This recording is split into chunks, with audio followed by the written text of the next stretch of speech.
আজ আমি একটি খুব সুন্দর ভিডিও তোমাদের কাছে তুলে ধরব।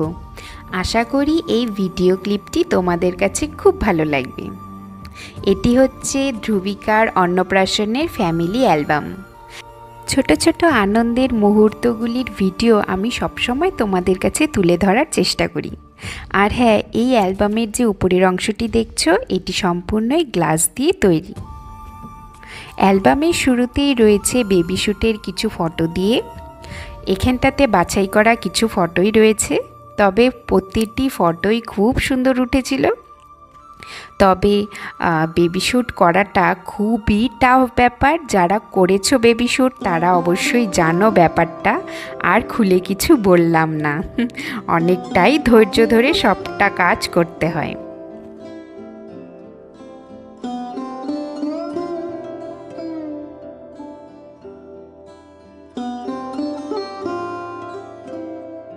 যেহেতু অ্যালবামে পেজ অনুযায়ী সব ফটো সিলেক্ট করতে হয়, তাই বাছাই করা কিছু ফটোই এখানটাতে রয়েছে। আর সকল ফটোগুলি আমি কম্পিউটারে রেখেছি। যা যা ফটোজ আমার মোবাইলে ছিল তা আমি কিছুদিন আগেই ইনস্টাগ্রাম আর ফেসবুকে আপলোড করেছি। তোমরা চাইলে দেখে নিতে পারো।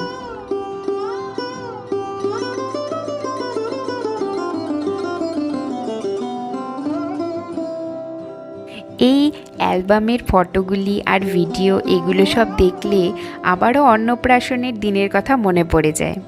কতটা টাফ শিডিউল ছিল সেই দিন। সেই ভোরে উঠে স্নান পুজো কমপ্লিট করে সোনামাকে রেডি করিয়ে তাকে স্নান করানোর জন্য রেডি করানো, গায়ে হলুদ পর্ব, আশীর্বাদ পর্ব, তারপর ঠাকুরবাড়িতে নিয়ে গিয়ে তাকে প্রসাদ খাইয়ে আবার বাড়িতে এনে আবার বেনারসি পরিয়ে দাদুর হাতে মাছ ভাত খাওয়া, তারপর রেডি হয়ে তাড়াহুড়ো করে ভেন্যুতে যাওয়া টাইম মতন।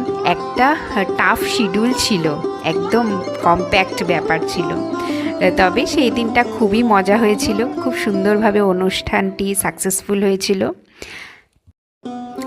তবে এই 2024-25-এর যে জার্নিটা ছিল, একটা নিউ প্যারেন্টহুড যে গেল আমাদের, খুবই মানে যেহেতু আমাদের কাছে এটি সম্পূর্ণটাই নতুন ব্যাপার, তো এখন যতটা ইজি হয়ে গেছে আগে ততটাই টাফ ছিল।